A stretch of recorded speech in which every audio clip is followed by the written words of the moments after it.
Hi everyone, this is Anne the Annevangelical Catholic here to talk to you about a very special little saint of mine, Saint Therese of Lisieux. Now why is she so special to me? Well, she's my confirmation saint, and if you're new anything about my life, she has been saint stalking me, as they say. I think I prefer to have it described as saintly admirers, saints who appear here and there when you are just going about your day and about your life, and then it's like, here's a saint card, and I was like, oh look, it's Saint Therese, and look, I'm walking the church, and of course there's a statue of Joseph, Mary, and of course lots of images of Jesus, and then a Saint Therese statue. Like, how is it that this young woman is everywhere and anywhere? I don't know. Part of it's maybe because maybe she's my patron saint, and being a saint means that she's alive in heaven and is more alive there than she is here on than she was on earth, and so she can be present wherever she needs to be, because God allows her.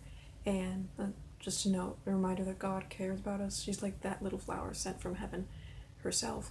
She, just a reminder that God loves me and loves us and cares about us. And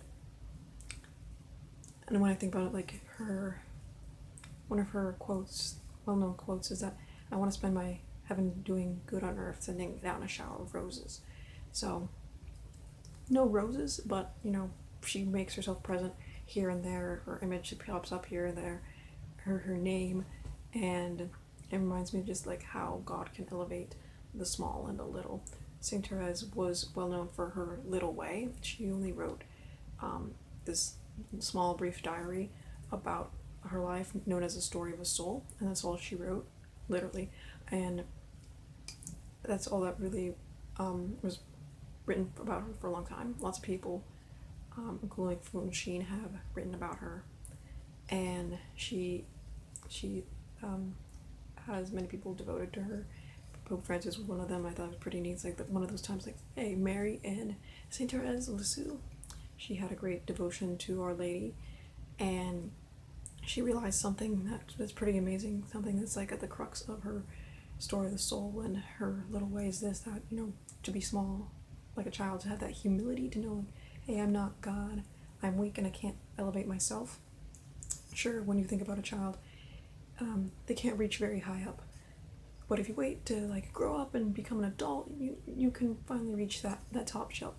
Or you can remain little like a child, and instead of waiting through your own efforts, or attempting through your own efforts, which often ends in disaster, or just waiting for time to take its course and you eventually to get to that point somehow, through some sort of growth, there Saint Therese is elevated to this great heights by the Father, by remaining a child.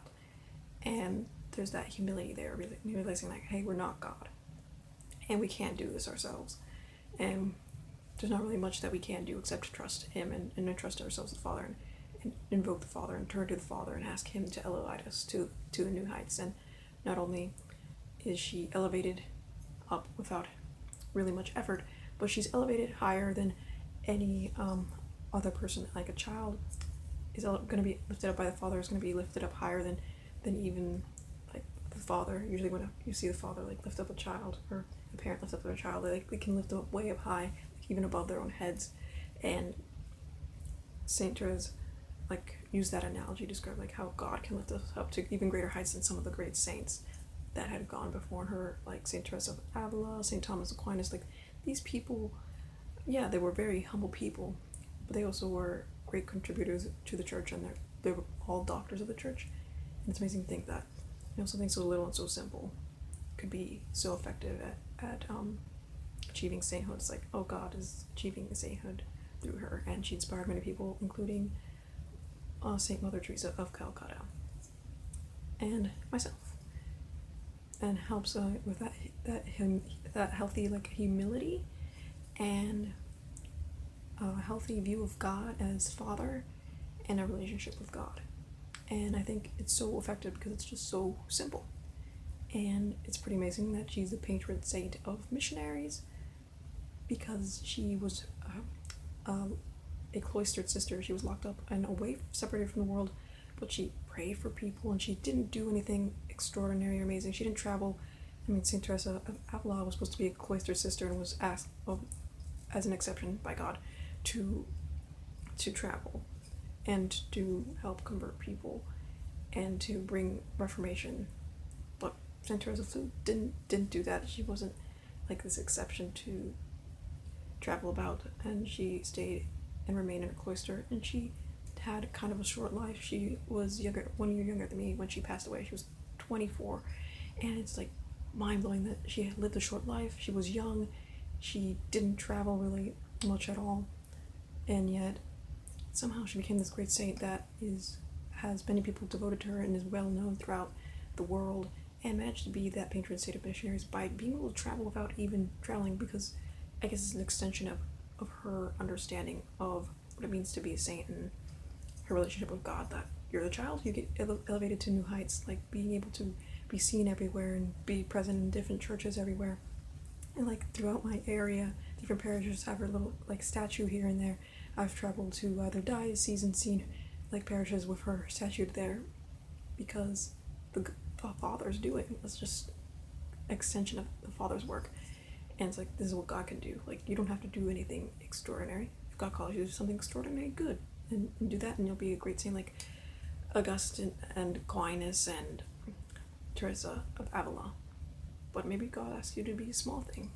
And that's what makes heaven so wonderful, because it ranges. You could be young, you could be old, you could be smart, you could be very well read, you could be very creative, you could be very energetic, you could be very tame, you could be somebody who travels a lot, you could be somebody who remains stationary and called to a cloistered life or something of that nature. Like, no matter what walk of your life you are, like Saint Therese is gonna be there, and it's the little way. Everybody has that little way, and sometimes some people are, again, called to extraordinary things, but it starts with that little way. And maybe those who aren't called to extraordinary things, again, still little way, no matter where you're at. Being humble and like a child, and sincerely joyful. It's very hard. The thing that impresses me about her is her willingness to, like, okay, I don't really easily love this person, but I'm gonna ask God to help me sincerely love this person, and if I can't handle it, okay, I'm gonna walk away, but also I'm gonna try continually to sincerely love this person that frustrates me or annoys me, or just doesn't act very friendly towards me. And there's just so many things that I can't say, that I wish I could say, but I think that sums up the best. Like, read Story of a Soul and practice a little way. That's all I can say. Thank you for listening. This is the Annevangelical Catholic saying peace. Bye.